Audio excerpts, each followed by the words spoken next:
एक बार जोरदार नारा लगाकर माननीय केजरीवाल साहब का और भगवंत मान जी का स्वागत करेंगे। भारत माता की, भारत माता की। भ्रष्टाचार का ठिकाल,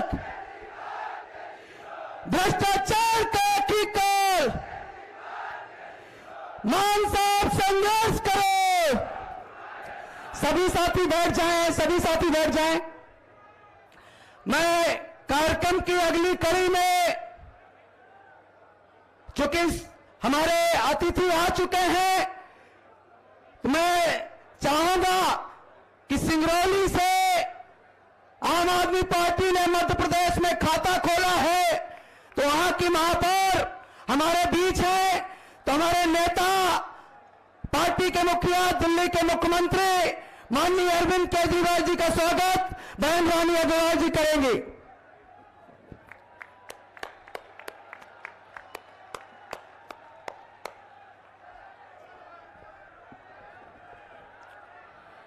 सभी साथी बैठकर ध्यान दें। हमारे चुनाव प्रभारी माननीय बीएस जोन साहब, पंजाब के मुख्यमंत्री और लगातार किसानों के लिए, युवाओं के लिए, हम सब के लिए काम करने वाले माननीय भगवंत मान जी का स्वागत करेंगे। जोरदार तालियां बजाइए।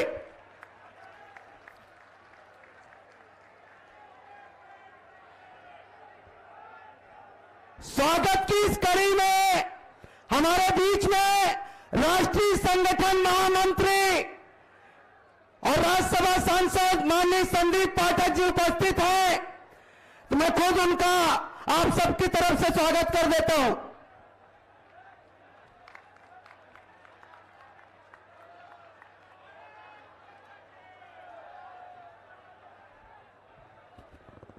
आप सबने देश की संसद में और तमाम जगहों पे जिस शख्सियत को सुना, जिन्होंने पंजाब में आम आदमी पार्टी को मजबूती प्रदान की और लगातार हर वर्ग के लिए हर तरीके से काम करने वाले पंजाब के मुख्यमंत्री माननीय भगवंत मान जी को मैं मंच पर बुलाऊंगा कि वो आप सब लोगों को संबोधित करें। सबको ध्यान से सुनना है और उनके स्वागत के लिए, क्योंकि किसान उनका सबसे प्रिय सब्जेक्ट है, तो मैं चाहूंगा कि यहाँ के मध्य प्रदेश भी किसानी बहुल प्रदेश है, तो एक बार किसानों के लिए नारा लगाते माननीय भगवंत मान जी का स्वागत करूंगा। किसान एकता जिंदाबाद, किसान एकता जिंदाबाद। पंजाब के मुख्यमंत्री माननीय भगवंत मान जी मध्य प्रदेश के एक एक कार्यकर्ता को संबोधित करेंगे। माननीय भगवंत मान जी। बहुत बहुत शुक्रिया, बहुत बहुत धन्यवाद। मंच पर आसीन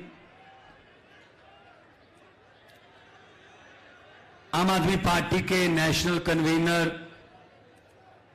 और जिन्होंने देश की राजनीति को दशा और दिशा देने का सपना लेकर एक आंदोलन से एक सफलतापूर्वक पार्टी जो है वो उसकी स्थापना की, जिनके कामों की सिर्फ नॉर्थ इंडिया या सेंट्रल इंडिया या साउथ इंडिया में नहीं, पूरे विश्व में चर्चा होती है। मेरी मुराद है दिल्ली के क्रांतिकारी मुख्यमंत्री अरविंद केजरीवाल जी, हमारे राज्यसभा से मेंबर और पर्दे के पीछे रहकर पार्टी की रीढ़ की हड्डी को मनका करके मजबूत करने और रखने वाले डॉक्टर संदीप पाठक जी, पंकज सिंह जी, सिंगरौली से जिन्होंने आंधियों में दिए जलाए, सिंगरौली वालों ने, मैं उनको मुबारकबाद भी देता हूं, रानी अग्रवाल जी और हमारे साथी भूपेंद्र जी, और आप सब लोग मध्य प्रदेश के कोने कोने से आए। ये कोई जनसभा नहीं है, ये कार्यकर्ता सम्मेलन है। ये कार्यकर्ता सम्मेलन है तो जनसभा कितनी बड़ी होगी आप अंदाजा लगा सकते हो। तो आप सबका बहुत बहुत धन्यवाद। मेरे सामने मीडिया वाले खड़े हैं, इनका बहुत बहुत धन्यवाद, जिन्होंने इस जनसभा को कवर करना है, खबरें पूरे देश में देनी है। सबको मेरी तरफ से नमस्कार, सत श्री अकाल। दोस्तों, मध्य प्रदेश एक ऐसा राज्य है जिसका बहुत भौगोलिक नक्शा भी, और यहां की धरती और यहां के लोगों के काम और यहां की समस्याएं पंजाब से बहुत मिलती हैं। मुझे पता है जब किसानों पर गोली चली थी तब भी हम लोग वहां पे जाके आए थे, और आपको एक सुनकर और भी खुशी भी होगी, आपके यहां भी एक रीजन को मालवा बोलते हैं, हमारे वहां भी एक रीजन को मालवा बोलते हैं।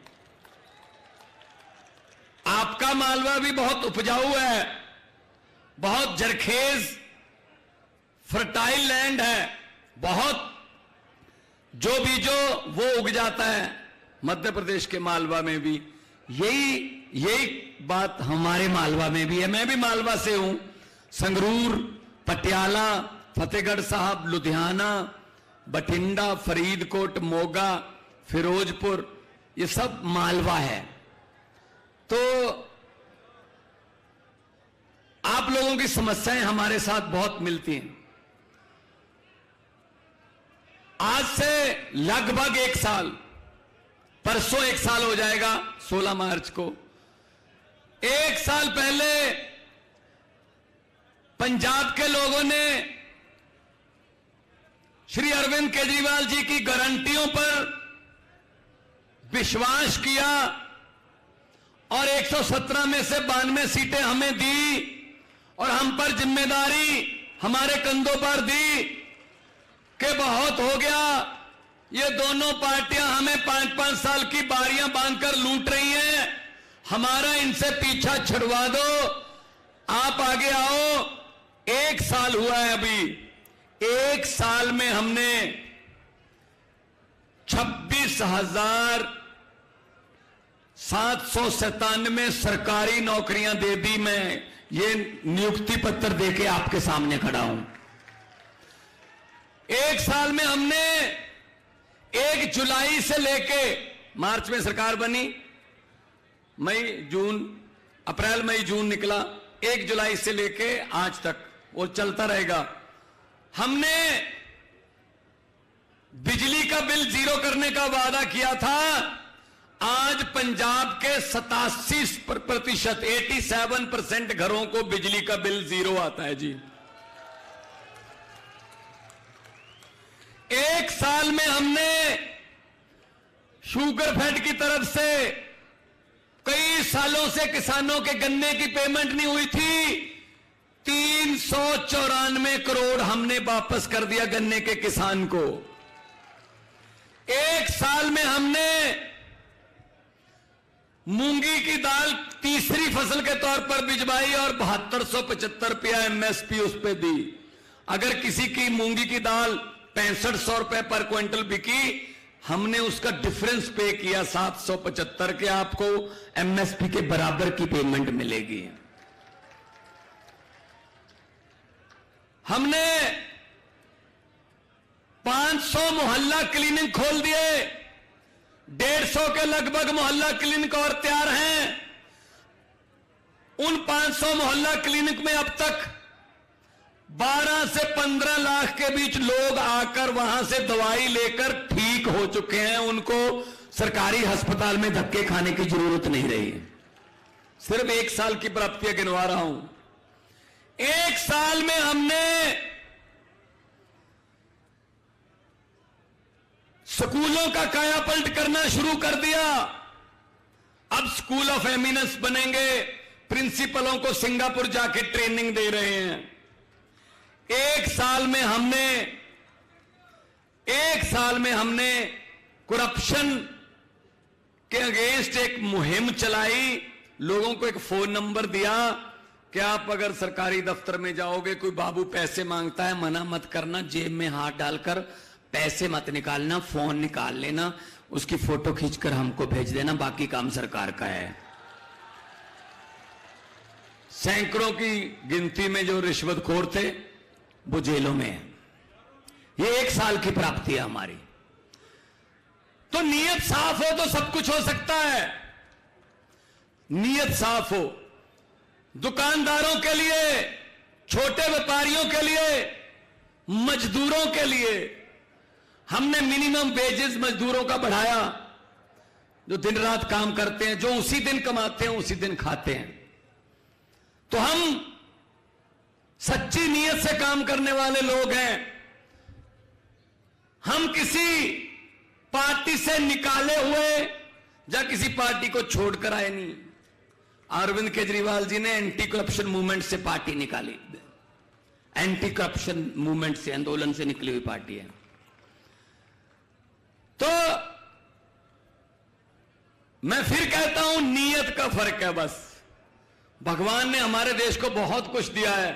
पहाड़ है हमारे पास, मारूथल रेगिस्तान है हमारे पास, कोयला है हमारे यहां धरती के नीचे, तेल हमें मिलता है धरती के नीचे से, हर किस्म का मौसम है, हर किस्म के फूल हैं, हर किस्म के दरख्त हैं, और लोग बहुत देशभक्त और मेहनती हैं।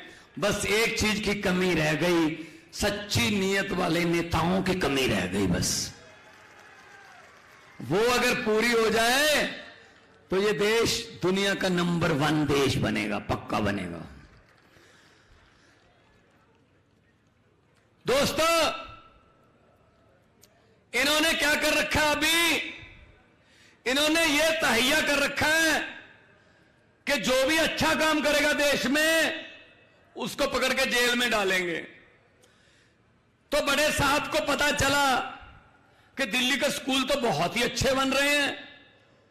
ये जब ट्रंप की पत्नी आई थी, उसने कहा था मैंने तो दिल्ली के स्कूल देखने हैं। उन्होंने कहा जी कोई एमसीडी वाला दिखा देते हैं। कहते नहीं, केजरीवाल वाले देखने हैं। तो केजरीवाल से चाबी लेनी पड़ी स्कूल की, स्कूल खुलवाना पड़ा।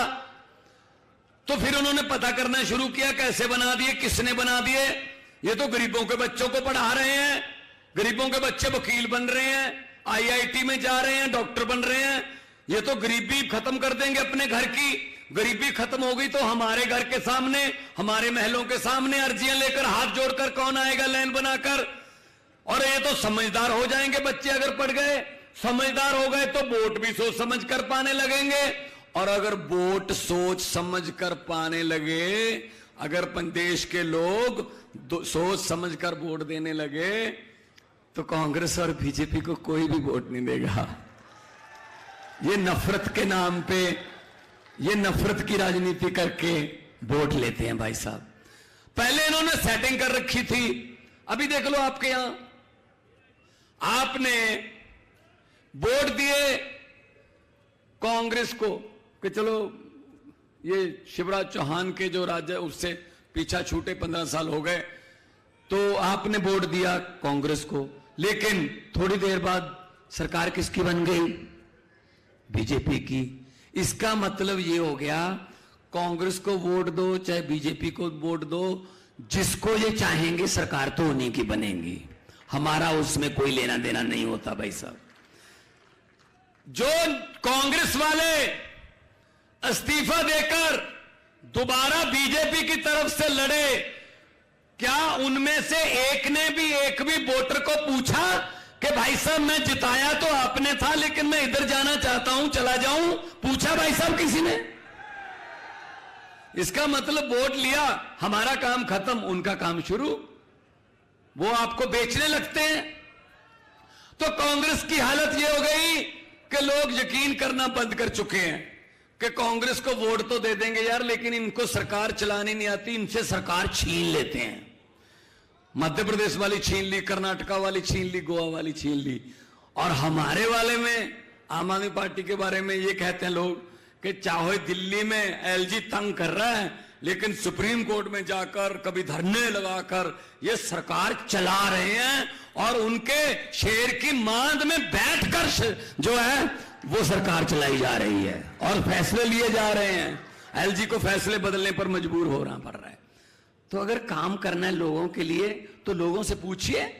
बजट लोगों को पूछ के बनता है दिल्ली का। हमने इंडस्ट्रियल पॉलिसी बनाई, इंडस्ट्रियलिस्टों को पूछकर बनाई। अभी खेती की एग्रीकल्चर पॉलिसी हमने बनाई, खेतों वालों से पूछा कितनी तारीख को नहर में पानी आना चाहिए, कितनी तारीख को नहर बंदी होनी चाहिए, कितनी तारीख को बिजली मिलनी चाहिए। तो अगर वही उनको पूछो भाई जिन्होंने काम लेना है। ये एसी कमरों में बैठकर बाबू जो बनाते हैं लिस्टें, वो असल में धरती पर लागू नहीं होती। तो इसलिए हमने ये कर रखा है, सरकार आपके द्वार। पंजाब के सारे अफसर हर हफ्ते में 2-3 दिन गांव में जाते हैं और जमीनों की रजिस्ट्रियां, प्रमाण पत्र, जो काम है वो गांव में चौपाल में बैठकर होते हैं, सबके सामने होते हैं। तो ऐसा मध्य प्रदेश में होना चाहिए या नहीं होना चाहिए? होना चाहिए ना, बस। और शिक्षा जो है, उच्च शिक्षा और वर्ल्ड क्लास की शिक्षा सबको मिलनी चाहिए। देश में सबका हक है पढ़ने का। पढ़ के उड़ारी मारे, खुला आसमान है उड़ने के लिए। लेकिन नहीं, गरीबों की किताबें और हैं, अमीरों की किताबें और हैं। गरीबों के टीचर और हैं, अमीरों के टीचर और हैं। तो फिर ये फर्क रखते हैं जानबूझकर। ये जानबूझकर फर्क रखते हैं कि इनको तो बस जिंदाबाद मुर्दाबाद पे लगा के रखो, इनको और कुछ नहीं करने देना। तो इन्होंने क्या करा कि जो स्कूल बना रहा है मनीष सिसोदिया है, ये तो फिर बहुत ही गलत कर रहा है। ये तो देश के बच्चों को शिक्षित कर रहा है, चलो उठा के इसको जेल में फेंक दो। अरे अस्पताल कौन बना रहा है दिल्ली में? ये तो पैरासीटामोल की दवाई से लेके 50 लाख तक के टेस्ट भी मुफ्त हैं। ये तो लोगों की उम्र बढ़ा रहे हैं 20-20 साल। ये तो जो हमने प्राइवेट हॉस्पिटल वालों से पैसे ले रखे हैं, कभी चुनावी फंड ले रखा है कि हम आपको कस्टमर देंगे क्योंकि सरकारी अस्पताल हम खत्म कर देंगे, वहां कोई जाएगा नहीं, जान बचाने के लिए मजबूरी में आपके हॉस्पिटल में आना पड़ेगा। अरे वो तो हमारे कस्टमर तोड़ रहा है। ये कौन है? वो सतिंदर जैन है जी, चलो पकड़ के जेल में डाल दो। ये नीति चल रही है इनकी।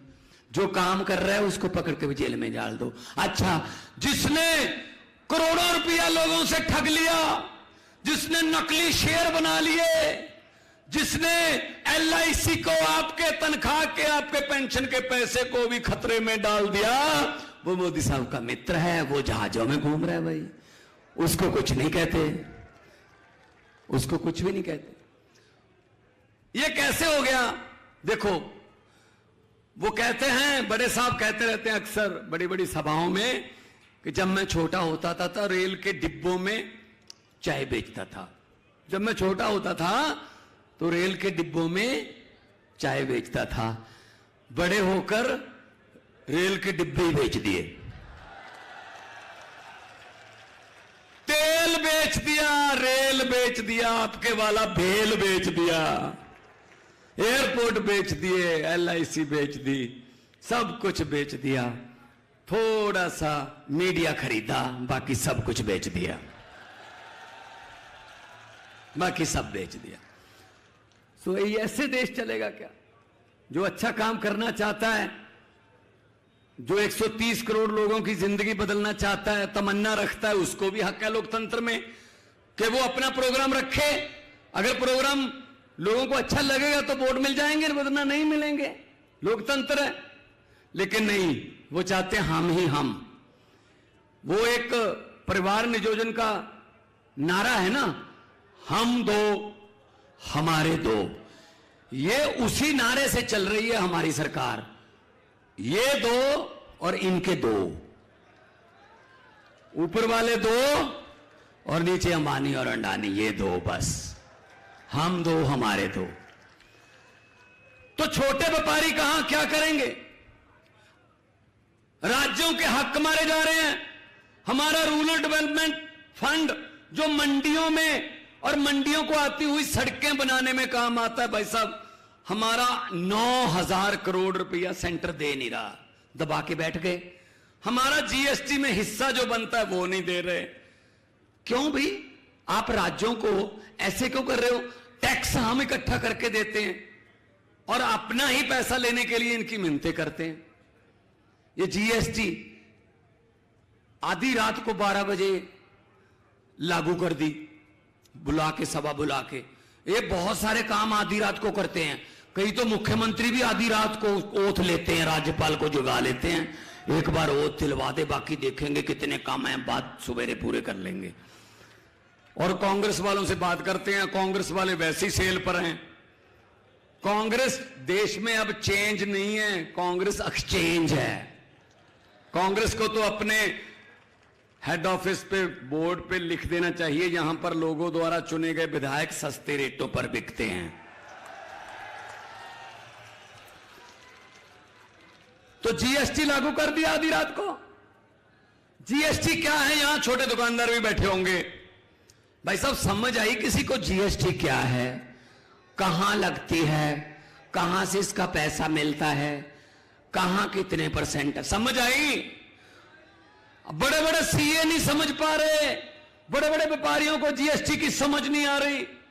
जीएसटी तो वो है, एक टीचर ने, एक मास्टर जी ने स्कूल में जाके एक बच्चे से सवाल पूछा, खड़ा हो बेटा, एक नीम के दरख्त को, एक नीम के पेड़ को 2 केले लगे, जब आम पके तो खरबूजा हुआ, तो जब खरबूजा बड़ा होकर अंगूर बना, जब वो अंगूरों का गुच्छा नीचे गिरा तो कितने बेर थे? ये जीएसटी है। पेड़ नीम का है, लगे केले हैं, पका आम है, गिरे अंगूर हैं, गिनने बेर हैं। ये जीएसटी है बड़े साहब की। भाई साहब खुद तो ज्यादा देखते देखते नहीं है फाइलों को, जो अफसर बोलते हैं साइन कर देते हैं। तो ऐसे तो देश नहीं चलेगा ना। कितने फैसले ऐसे हो गए जो देश ने भुगते। नोटबंदी, अब खुद को तो पता नहीं इससे क्या हो जाएगा, अफसरों ने आके बता दिया सर साइन कर दो, इससे आतंकवाद कम हो जाएगा, इससे रिश्वतखोरी कम हो जाएगी। क्या नोट बदलने के बाद रिश्वतखोरी कम हुई? पहले 100-100 के और 500-500 के नोट थे। अगर किसी ने 1 लाख रुपए देने, किसी को रिश्वत देने के लिए 5 लाख रुपए देना था तो इतनी बड़ी गड्डी लेके जानी पड़ती थी। अब इतने से ही चल जाता है, 5 लाख है वो 1000-1000 2-2000 के कर दिए भाई साहब, इजी कर दिया बल्कि उनको। और साइन कर दिए साहब ने। लाइनों में कौन लगा? लाइनों में बड़ा व्यापारी नहीं लगा, लाइनों में रिक्शे वाला लाइन में खड़ा था, रेडी वाला लाइन में खड़ा था, मजदूर लाइन में खड़ा था। 150 आदमी, 150 भारतीय नागरिक लाइनों में खड़े खड़े मर गए भाई साहब। किसी को दिल का दौरा पड़ गया, कोई गर्मी में बेहोश हो गया, कोई, किसी को ठंड लग गई। तो मतलब क्या फायदा हुआ जी? और कहा बस इसके फायदे देखना, मुझे 50 दिन दे देना, फिर किसी चौक में खड़े कर लेना, मुझसे पूछ लेना। भाई साहब ना वो चौक आया, ना बड़े साहब आए, फैसला कर लिया 15 लाख रुपए हर घर में आ जाएगा। किसी ने बोल दिया बोल दो जी, कौन पूछता बाद में, बोल दो। तो 15 लाख रुपए आपके घर में आ गया? आया नहीं ना। 15 लाख की बात छोड़ो, जो हमारे घर में 2-3 हजार रुपया इमरजेंसी के लिए हमारी मां ने, बहन ने, मौसी ने संभाल के रखा हुआ था, वो भी निकाल कर ले गए नोटबंदी की वजह, वो भी निकाल कर ले गए। तो ऐसे तो देश नहीं चलेगा ना कि अफसर चलाएं और साहब आंखें बंद करके साइन कर दें। कुछ तो देश के लोगों के बारे में सोचें, पॉलिसीज बनाने से पहले उनका होमवर्क होना चाहिए। तो मैं यही कहने आया हूं, हमारे जो कन्वीनर है ना अरविंद केजरीवाल जी, इनका एक बहुत बड़ा फायदा है हमारी पार्टी को। दिल्ली को फायदा यह है कि बिजली फ्री है, पानी फ्री है, महिलाओं को बसों में सफर फ्री है, इलाज फ्री है, 300 करोड़ वाला जो ओवरब्रिज होता है वो 150 करोड़ में बन जाता है। फिर भी दिल्ली पर 1 रुपया भी कर्जा नहीं बढ़ने दिया, 1 रुपया कर्जा नहीं लिया। इसका एक कारण है, इसका कारण यह है कि ये IRS ऑफिसर हैं, इनकम टैक्स के कमिश्नर रहे हैं, इनको पता है पैसा कहां से लाना है और कहां देना है। जनता से ही लाना है और जनता को ही देना है। जनता से पैसा लिया टैक्स का, और टैक्स के पैसे को बिजली के रूप में, इंफ्रास्ट्रक्चर के रूप में जनता को ही दे दिया। और ये कहते हैं फ्री की रेवड़ी है। फ्री की रेवड़ी थोड़ी है, अपने नागरिकों को फैसिलिटी देनी, सहूलत देनी, ये रेवड़ी नहीं होती। ये रेवड़ी उनको लगती है जिन्होंने सिर्फ 3-4 दोस्त पाल रखे हैं, बस ये उनको रेवड़ी लगती होगी। तो हुकूमत वो करते हैं जिनका दिलों पर राज होता है। हुकूमत वो करते हैं जिनका दिलों पर राज होता है। यूं कहने को तो मुर्गे के सर पे भी ताज होता है। तो दिलों पर राज कौन करता है? दिलों पर राज करता अरविंद केजरीवाल, जिसने अपना सब कुछ छोड़ दिया, नौकरी को लात मार दी और देश की भलाई के लिए निकल पड़े। बहुत सी बाधाएं आई, आलोचना झेली, आज भी झेल रहे हैं। और त्रिपुरा के रिजल्ट आते हैं, नागालैंड के रिजल्ट आते हैं, खुशी मनानी होती है। दिल्ली में गालियां हमको दे देते हैं, आम आदमी पार्टी को, कि ये आम आदमी पार्टी ऐसे करती है। तो हम त्रिपुरा नागालैंड लड़े भी नहीं भाई साहब, फिर भी हमको बड़े साहब हमारे बारे में बोलते रहते हैं कि इनको अंदर कर देंगे, अब इसकी बारी है, इसकी बारी है। मैं उनको कहना चाहता हूं कि शाख से टूट जाएं, हम वो पत्ते नहीं, आंधियों को कह दो अपनी औकात में रहें।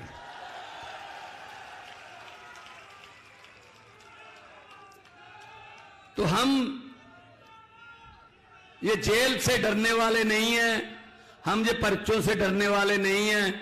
हम लोग तो पहले ही बहुत सड़कों पर बैठकर अनशन करके हमारी पार्टी निकली है। हमारे लिए कुछ भी नया नहीं है, आंदोलन करना हमें आता है, और लोगों के पक्ष में, लोगों की भलाई के लिए, अपने लिए नहीं लड़ रहे हम।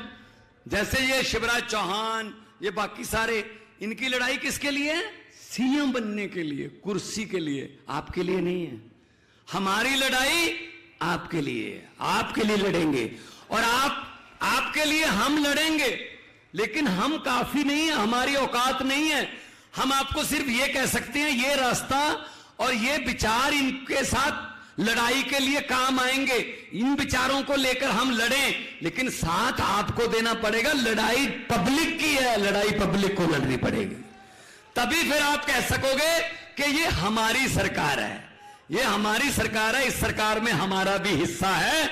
हमने भी मोटरसाइकिल में तेल डलवा कर एक रोड शो में हिस्सा लिया था, हमने भी 2-4 पोस्टर दीवारों पर चमकाए थे इनके, क्योंकि भाई साहब हमारे पास पैसे नहीं है, कोई लूटा हुआ माल हमारे पास है नहीं। इनके पास तो बहुत लूटा हुआ माल है, हमारे पास पैसे नहीं है, हमारे पास कोई, हम नशा वशा नहीं बांटते, हम कोई वोट नहीं खरीदते, हम तो प्यार से बात करते हैं, हम तो स्कूलों की बात करते हैं, हम तो अस्पतालों की, बिजली की, इंफ्रास्ट्रक्चर की बात करते हैं। और इनके पास पैसा है, ये कहते हैं हम लोगों को पैसा दिखाकर, पैसा देकर खरीद लेते हैं, हम लोगों को वोट डालने के लिए उनको पैसे दे देते हैं। मैं आपको बताना चाहता हूं, ये आपके घर पे भी आएंगे, वोटों के आसपास आएंगे, जब वोट आसपास आ गए ना, 15 दिन 20 दिन रह गए, तब ये आपके घरों पर आएंगे और आपको लालच देने आएंगे, आपको पैसे देने आएंगे। मेरी हाथ जुड़ के मध्य प्रदेश वालों को बेनती है कि जब ये पैसे देने आए, कृपया मना मत करना। लक्ष्मी घर पे आए उसको वापस नहीं करते,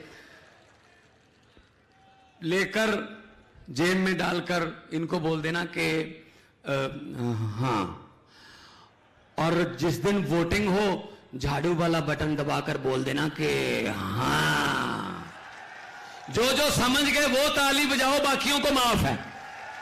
बहुत समझदार इलाका है संदीप भाई, बहुत समझदार इलाका है, सब समझ गए। यही है ना, यही होता है ना।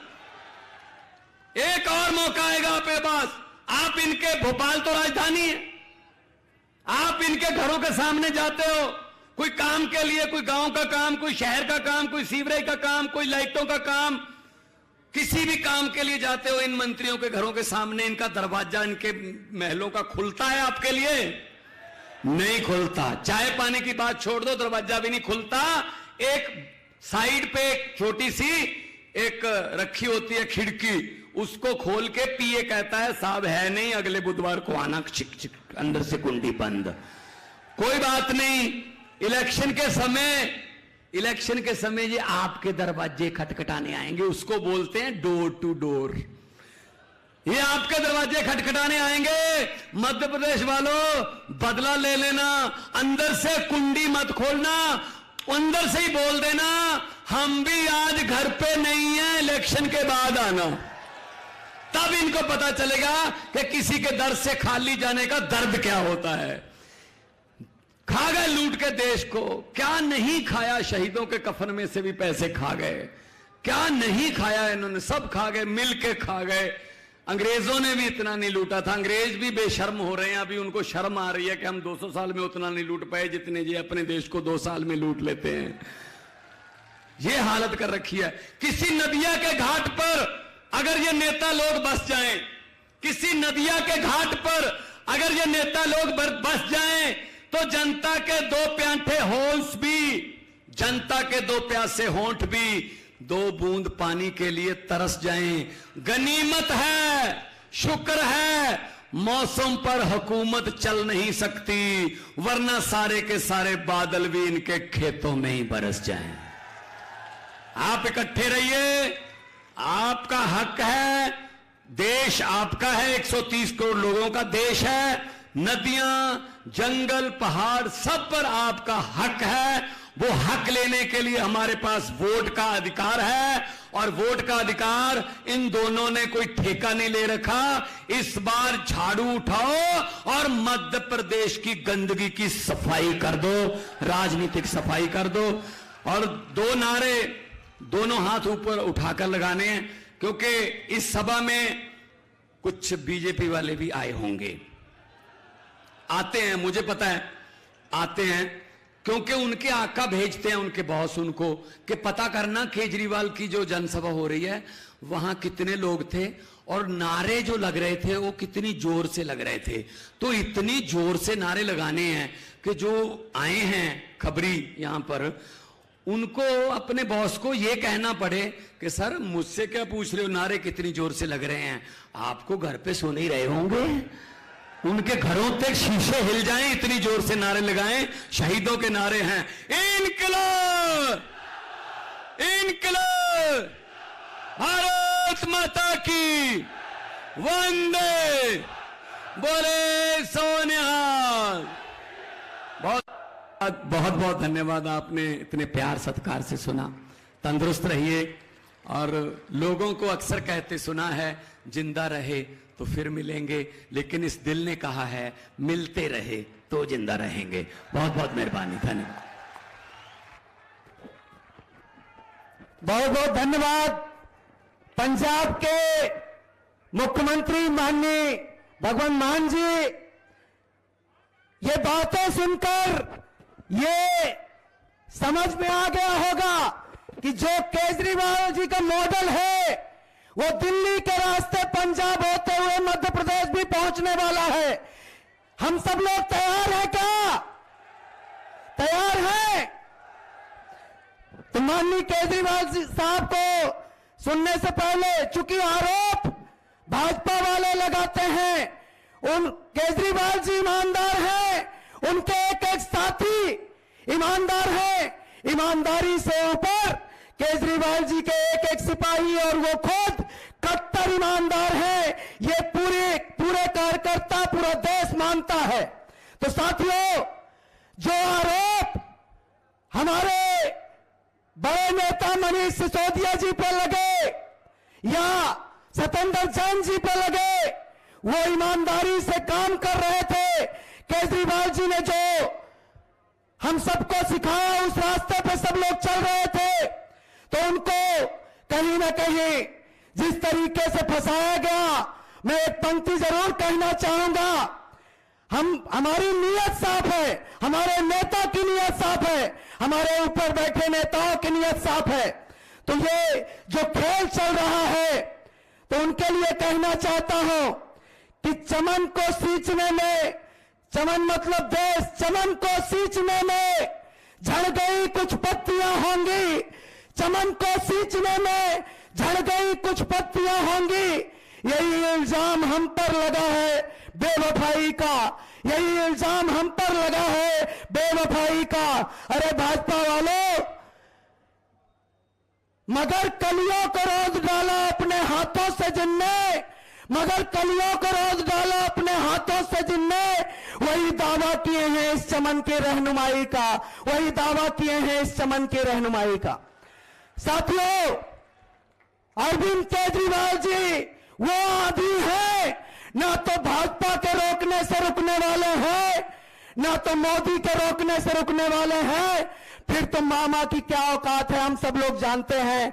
मैं ज्यादा नहीं कहूंगा, अपने नेता को बुलाने से पहले आप लोगों से, अगर मध्य प्रदेश का एक एक कार्यकर्ता, एक एक साथी केजरीवाल जी के मॉडल को मध्य प्रदेश लाना चाहता है, अपने लाडले नेता को पीछे तक नारा लगाकर आप आवाज बुलंद आवाजों से बुलाइएगा।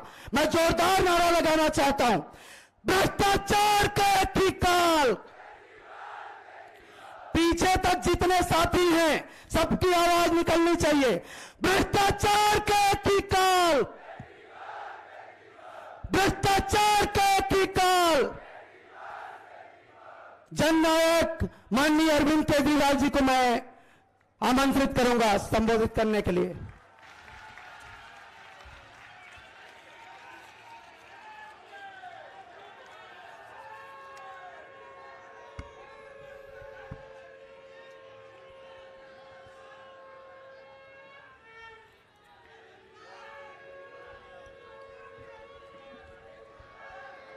एक बार सब लोग मुट्ठी बंद करेंगे, हाथ ऊपर करेंगे और दिल से बोलेंगे, भारत माता की, भारत माता की, इनकलाब, इनकलाब, वंदे, वंदे। मध्य प्रदेश के कोने कोने से आए हुए आम आदमी पार्टी के सभी देशभक्त कार्यकर्ताओं को मेरा नमस्कार, सबको मेरा प्रणाम। आज मैं देख रहा हूं इतनी भारी संख्या में यहां पे आम आदमी पार्टी के कार्यकर्ता आए हुए हैं, और जैसा भगवंत मान साहब ने कहा कि आज तो ये कार्यकर्ता सम्मेलन है, लेकिन जब रैली होगी तो सोच सकते हैं कि कितने लोग आएंगे पूरे मध्य प्रदेश से। अभी कुछ दिन पहले आई लव यू टू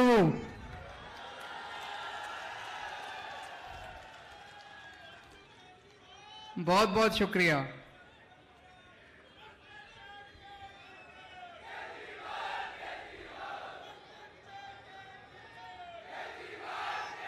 अभी कुछ दिन पहले मध्य प्रदेश से कुछ लोग मेरे से मिलने के लिए आए,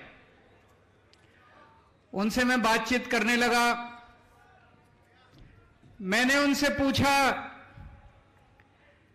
मध्य प्रदेश की सबसे बड़ी समस्या क्या है? तो कोई बोला जी भ्रष्टाचार, कोई बोला बेरोजगारी,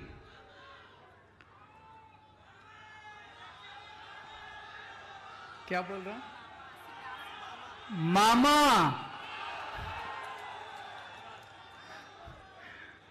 उस पे आ रहा हूं मैं, अभी उस पे भी आ रहा हूं।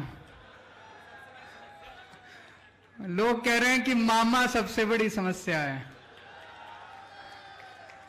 तो कोई बोला भ्रष्टाचार, कोई बोला बेरोजगारी, कोई बोला महंगाई, कोई बोला किसानों की समस्या। एक उनमें आदमी बोला, कहता है सरकार सर जी हमारे मध्य प्रदेश में सरकारें बेची जाती हैं और सरकारें खरीदी जाती हैं, यह सबसे बड़ी समस्या है। कहता है आज हर मध्य प्रदेश का नागरिक, हर व्यक्ति अपने आप को बेबस महसूस कर रहा है। बोला जैसे ही चुनाव खत्म हो जाते हैं, एक पार्टी अपनी रेडी लेके निकलती है, एमएलए ले लो, एमएलए ले लो, एमएलए, एक एमएलए के इतने 10 पे डिस्काउंट मिलेगा, पूरी सरकार गिरानी है तो इतने, और एक पार्टी खरीदने के लिए तैयार बैठी है।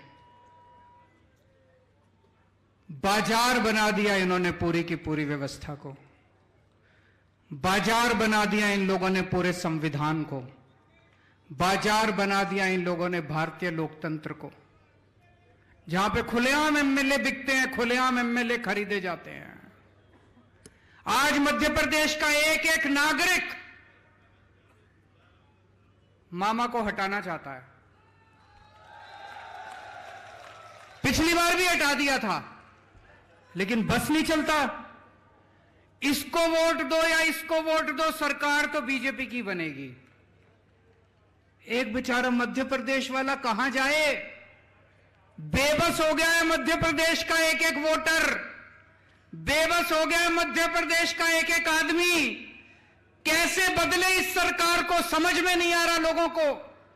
चाहे कांग्रेस को वोट दो, चाहे बीजेपी को वोट दो, सरकार तो मामा की बनेगी, सरकार तो बीजेपी की बनेगी। इस बार चलेगी झाड़ू।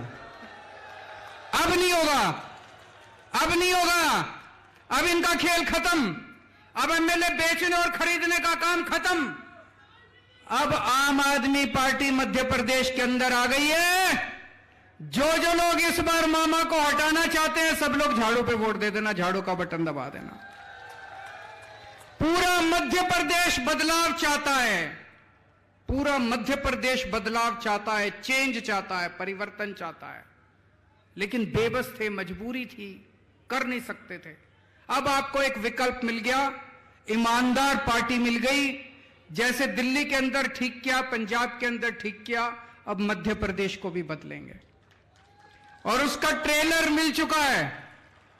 सिंगरौली के अंदर हमारी बहन रानी अग्रवाल सिंगरौली की मेयर बन चुकी हैं। आम आदमी पार्टी की एंट्री हो चुकी है, मध्य प्रदेश के अंदर एंट्री हो चुकी है, और आने वाले विधानसभा चुनाव के अंदर पूरी की पूरी फिल्म दिखाई जाएगी। आजादी के बाद से लेके आज तक 45 साल कांग्रेस की सरकार रही। 45 साल कांग्रेस ने राज किया, 20 साल बीजेपी ने राज किया। आपने मौका देने में तो कोई कसर नहीं छोड़ी। अब ये बीजेपी कांग्रेस वाले ये नहीं कह सकते भाई हमको मौका नहीं दिया था। मौका तो बहुत दिया था। 45 साल बहुत होते हैं जी, अगर कुछ करना चाहते तो कर देते। नहीं, 20 साल बहुत होते हैं, कुछ करना चाहते तो कर देते। बीजेपी वाले बहुत मौका दिया इन्होंने, बारी बारी आपने मौका दिया, बारी बारी ये बारी बारी करके लूटा इन्होंने, बारी बारी करके लूटा। अब ये नहीं कह सकते मौका नहीं दिया था, बहुत मौका दिया था। एक मौका बस इस बार आम आदमी पार्टी को दे के देख लो। अगर काम ना करूं तो दूसरी बार वोट मांगने नहीं आऊंगा मैं आपसे। एक मौका दे के देख लो। दिल्ली के लोगों ने मेरे को एक मौका दिया था। एक बार अन्ना आंदोलन हुआ, रामलीला मैदान से निकले हम लोगों ने देखा यार ये लड़के तो ईमानदार हैं, कट्टर ईमानदार हैं, देशभक्त हैं। लोग कहते थे केजरीवाल जिद्दी बहुत है, जिद्दी है। भ्रष्टाचार मुक्त भारत मेरी जिद है।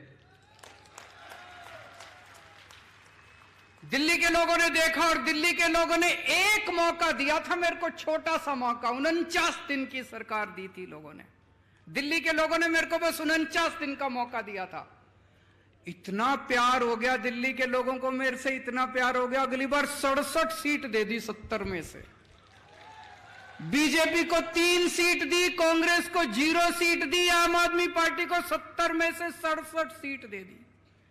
अगले 5 साल और इतना अच्छा काम किया, और इतना अच्छा काम किया, 70 में से 62 सीट दे दी तीसरी बार हम लोगों को।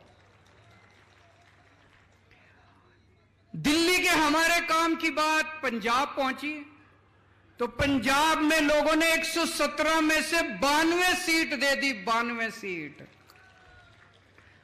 दिल्ली के अंदर हमने सबकी बिजली मुफ्त कर दी, पंजाब के अंदर हमने सबकी बिजली मुफ्त कर दी।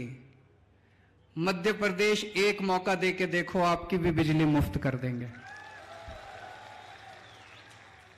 दिल्ली के अंदर हमने शानदार सरकारी स्कूल बना दिए, गरीबों के बच्चों को शानदार शिक्षा मिल रही है।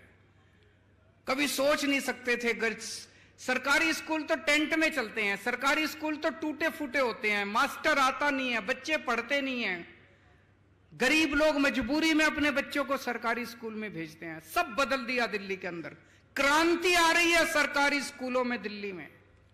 वो क्रांति अब पंजाब में शुरू हो गई। मान साहब शानदार काम कर रहे हैं, सरकारी स्कूलों का कायाकल्प कर रहे हैं। मध्य प्रदेश वालों, एक मौका देके देखो, आपके बच्चों का भविष्य बना दूंगा मैं।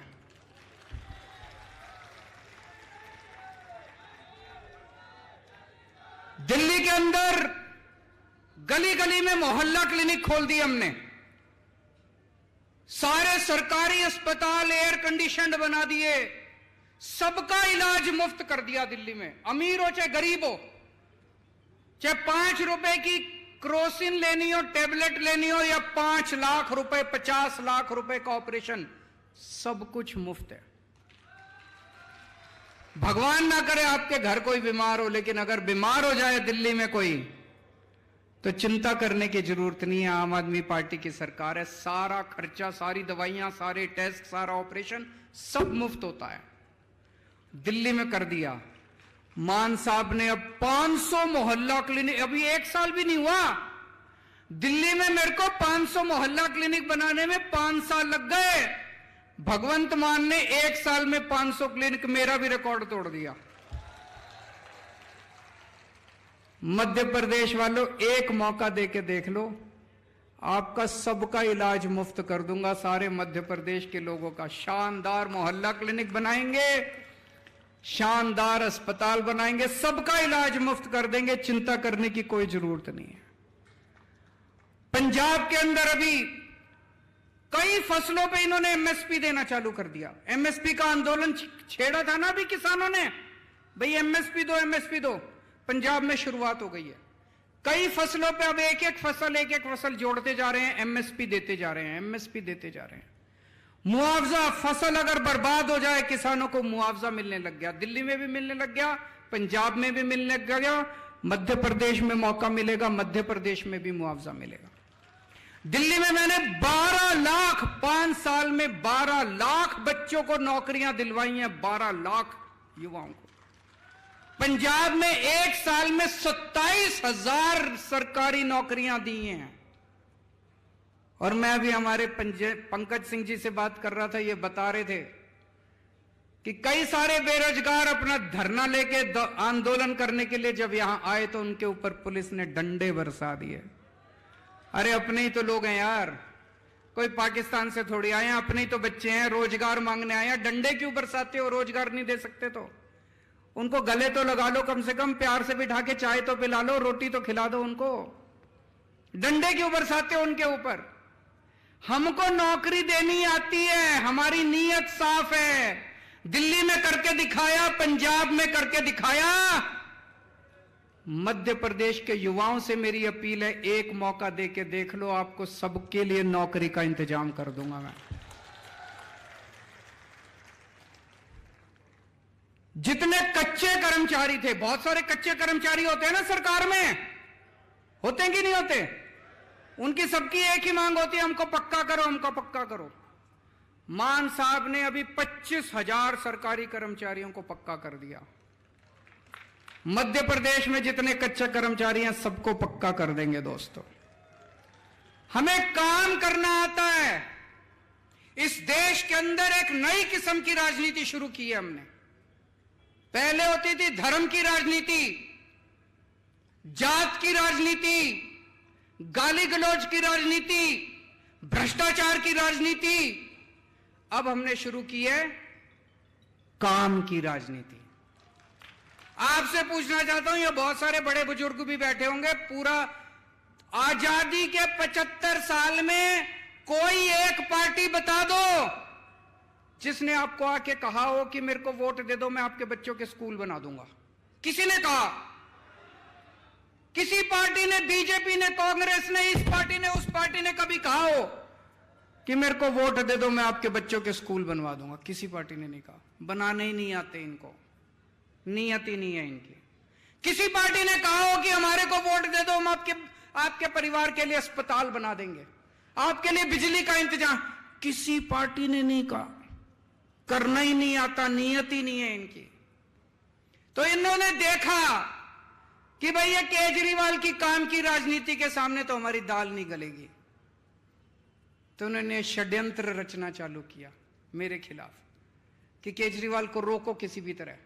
पहले दिल्ली में था, फिर पंजाब में चला गया, अब गुजरात में वो कहते हैं ना, शेर की मांद के अंदर घुस गए, गुजरात के अंदर घुस गए, हमारी एंट्री हो गई गुजरात में।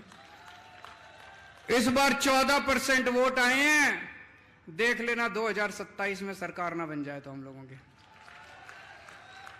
अब ये गुजरात में भी चला गया, रोको इसको। तो इन्होंने क्या किया? इन्होंने षड्यंत्र रचा मेरे खिलाफ। इसके ऊपर कीचड़ फेंको, केजरीवाल के ऊपर कीचड़ फेंको, बोलो केजरीवाल भ्रष्टाचारी है, केजरीवाल भ्रष्टाचारी है।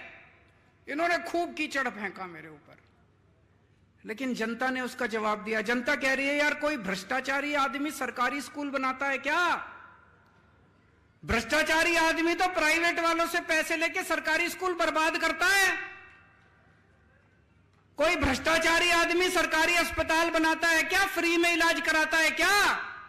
भ्रष्टाचारी आदमी तो प्राइवेट अस्पताल वालों से कमीशन लेके सरकारी अस्पतालों को बर्बाद करता है। जनता ने इनका यकीन नहीं किया। फिर इन्होंने मेरे 2 सबसे शानदार मंत्री गिरफ्तार कर लिए, मनीष सिसोदिया और सतिंदर जैन। सतिंदर जैन वो शख्स है जिसने फ्री बिजली देना शुरू किया था दिल्ली के अंदर। उसने सारा, बड़ा इंटेलिजेंट आदमी है वो, बड़ा इंटेलिजेंट आदमी है, सारा मेरे पास हिसाब किताब लेके आया। एक दिन बोला, सर जी दिल्ली की बिजली मुफ्त हो सकती है। मैंने कहा कैसे हो सकती है? तो कागज लेके आया, कहता है देखो सर इतने पैसे चाहिए, ऐसे बिजली मुफ्त कर देंगे। उसने दिल्ली के मोहल्ला क्लिनिक बनाए, उसने दिल्ली के सारे अस्पतालों में सारी दवाइयां मुफ्त कर दी। प्रधानमंत्री जी ने उसको जेल में डाल दिया। एक मनीष सिसोदिया है, भाई साहब 75 साल हो गए आजादी के, आज भी हमारे देश का एक गरीब आदमी अपने बच्चों को अच्छी शिक्षा नहीं दे सकता। दिल्ली छोड़ दो, पंजाब छोड़ दो, बाकी पूरा देश उठा के देख लो, कहीं सरकारी अस्पताल अच्छे हो? सरकारी अस्पतालों की दुर्दशा हो रही है। 10 लाख सरकारी अस्पताल है हमारे देश में, 18 करोड़ बच्चे पढ़ते हैं सरकारी स्कूलों के अंदर। 18 करोड़ बच्चों का भविष्य अंधकार के अंदर है देश के अंदर। पूरे देश में सरकारी स्कूलों का बुरा हाल है। 75 साल के बाद भगवान ने एक शख्स भेजा, मनीष सिसोदिया। उसने दिल्ली के अंदर सरकारी स्कूलों में कमाल करके दिखा दिया।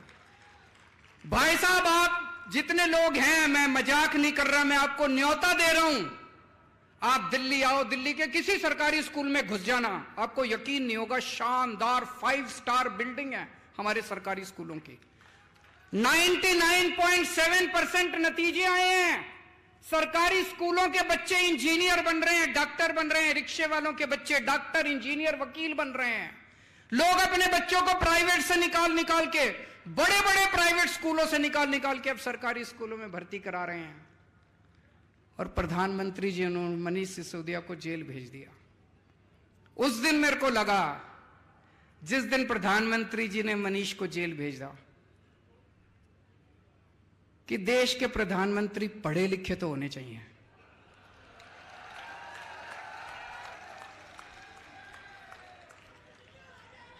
होने चाहिए कि नहीं होने चाहिए?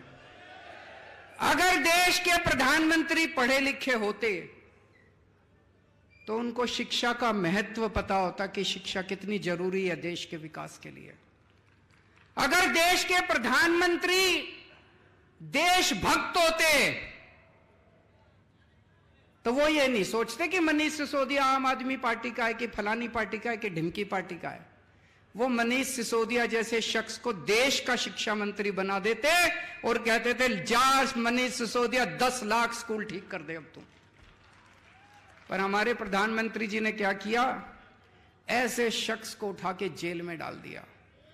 उस दिन मुझे लगा कि देश के प्रधानमंत्री पढ़े लिखे होने चाहिए, और भी बहुत जरूरी है प्रधानमंत्री को पढ़े लिखे होना। अगर कम पढ़ा लिखा प्रधानमंत्री होगा, कोई भी आके उनको बेवकूफ बना देगा।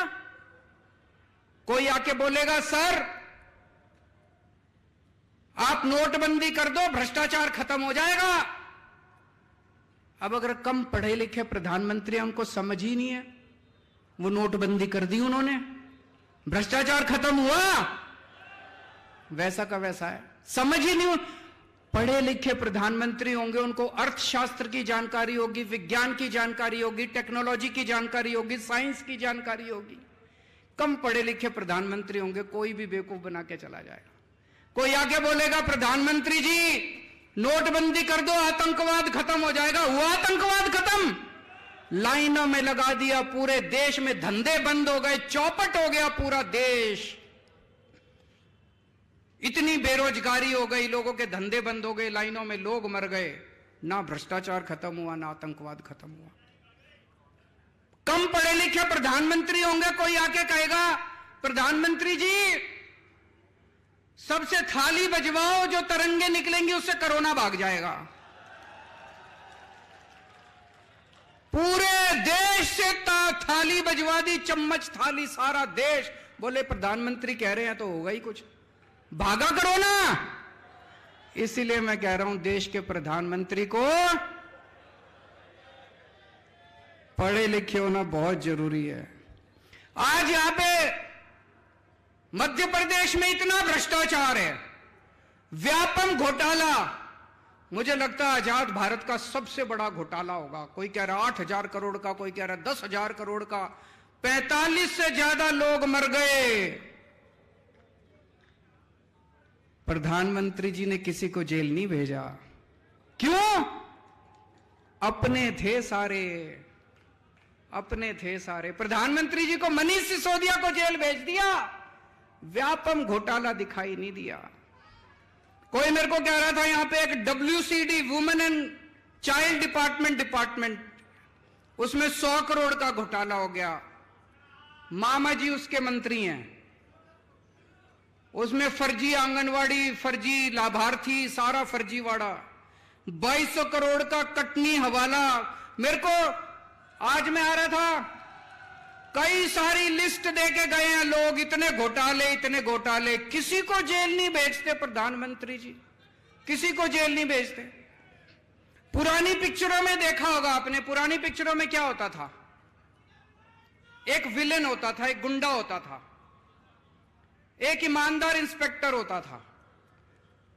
गुंडा बड़ी कोशिश करता था ईमानदार इंस्पेक्टर को अपने कब्जे में करने की, मानता ही नहीं था।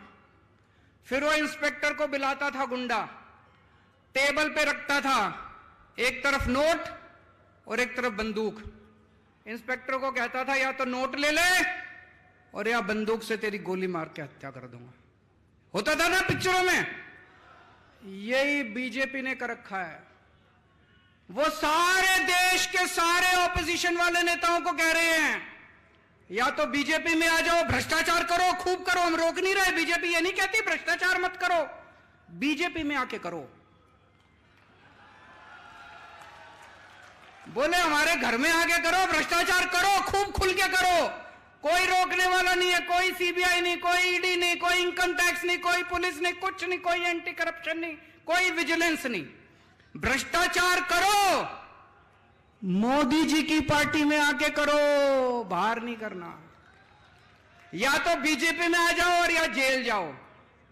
जैसे वो कहता था या तो नोट ले ले और या बंदूक, ऐसे अब बीजेपी वाले मोदी जी कहते हैं या तो मेरी पार्टी में आ जाओ और या फिर जेल जाओ। ये धंधा चला रखा है इन लोगों ने। ईमानदारी क्या होती है मैं बताता हूं आपको। कट्टर ईमानदारी। अभी पंजाब के अंदर हमारे अपने एक मंत्री सेहत मंत्री, हेल्थ मिनिस्टर पंजाब के अंदर हमारी सरकार है, हमारी कैबिनेट है, मान साहब मुख्यमंत्री हैं। एक दिन भगवंत मान को कहीं से पता चला कि उनका सेहत मंत्री कुछ गड़बड़ कर रहा है। अभी मीडिया को नहीं पता था, विपक्ष को भी नहीं पता था। मान साहब चाहते तो दबा देते, पर मान साहब कट्टर ईमानदार आदमी है, कट्टर ईमानदार पार्टी के नेता हैं। उन्होंने दबाया नहीं। क्या किया उन्होंने? पुलिस बुला के अपने खुद के मंत्री को जेल भेज दिया। हम कहते हैं ईमानदार रहना है, चाहे हमारी पार्टी में रहो चाहे उस पार्टी में। अभी सारे पंजाब के अंदर जितने पुराने चोर थे, चाहे कांग्रेस में हो चाहे बीजेपी में हो, सबकी लाइन लगी पड़ी है, एक एक करके सारे जेल जा रहे हैं, सबको जेल भेज रहे हैं ये, चाहे हमारे वाले हो। अभी थोड़े दिन पहले एक हमारा एमएलए वो पकड़ा गया। इन्होंने, आप देखा, मेरे साथ बैठे थे गाड़ी में, आप देखा ना ताब, इन्होंने तुरंत पुलिस कमिश्नर को फोन करके कहा एमएलए को गिरफ्तार कर लो। हमारा अपना एमएलए था। मोदी जी, ये होती है ईमानदारी। जो तुम कर रहे हो वो ईमानदारी नहीं कर रहे, तुम कर रहे हो वो भ्रष्टाचार मुक्ति नहीं कर रहे। हम अपने वालों के खुद के खिलाफ भी एक्शन लेने की हिम्मत करते हैं। ये आज सारे हमारे पीछे, सारी पार्टियां हमारे पीछे पड़ी हैं, लेकिन जनता हमारे साथ है। जनता देख रही है कि ये अकेली पार्टी है जो देश के लिए लड़ रही है, ये अकेली पार्टी है जो ईमानदारी के लिए लड़ रही है। दोस्तों, यहां जितने कार्यकर्ता आए हैं, मैं सबको कहना चाहता हूं कि आप लोगों को सरकार जरूर बनेगी मध्य प्रदेश के अंदर, आपकी सरकार जरूर बनेगी, झाड़ू से जरूर सफाई होगी, लेकिन मेहनत करनी पड़ेगी। करोगे मेहनत? एक एक घर में जाना पड़ेगा, बैठना पड़ेगा, सबको समझाना पड़ेगा, रात दिन मेहनत करनी पड़ेगी, सारे जनता को साथ लेना पड़ेगा, और अंत में मेहनत का नतीजा जरूर मीठा होगा। भगवान आपके साथ है, क्योंकि आप सत्य के रास्ते पे चल रहे हो, आप ईमानदारी से काम कर रहे हो। हमारी ईमानदार पार्टी है, भगवान हमारे साथ है। हमारे पास चाहे पैसा ना हो, जैसे महाभारत के अंदर पांडवों के साथ कृष्ण जी थे और कौरवों के साथ सारी नारायणी सेना थी, इनके पास दल बल सब कुछ है। हमारे साथ ऊपर वाला है, हमारे साथ भगवान कृष्ण है। भारत माता की।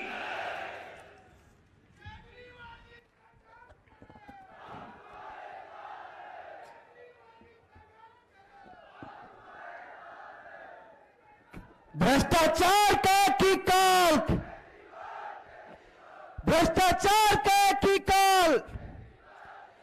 जोरदार नारा, भारत माता की, भारत माता की। मध्य प्रदेश के कोने कोने से आए एक एक कार्यकर्ता को बहुत बहुत धन्यवाद है, एक एक साथी को बहुत बहुत धन्यवाद है। आप सब लोगों को बहुत बहुत धन्यवाद। आप सब लोगों ने यहाँ पे किया।